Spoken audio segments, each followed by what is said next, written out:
হতো আরেকবার। প্রস্তাবিত ধর্মনিরপেক্ষ শিক্ষানীতি বাতিলের দাবি জানিয়েছে সর্বদলীয় ছাত্র ঐক্যের নেতারা। বিকেলে ইঞ্জিনিয়ার্স ইনস্টিটিউশনে এক ছাত্র গণসমাবেশে তারা এ দাবি করেন।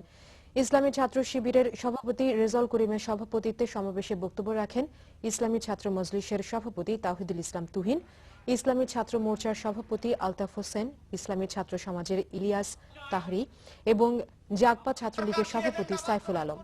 শিবির সভাপতি অভিযোগ করেন, একটি মুসলিম দেশে এমন একটি শিক্ষানীতি প্রণয়ন করা হয়েছে যেখানে হিন্দু মুসলিম সব ধর্মকে উপেক্ষা করা হয়েছে।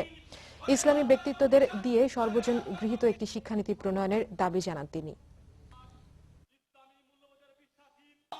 যারা সংবিধানে ধর্মনিরপেক্ষতাবাদ নেই, সেখানে সুকৌশলে সেকুলারিজমের কথা বলে জাতিকে শুধুমাত্র বিভ্রান্ত করেন নাই।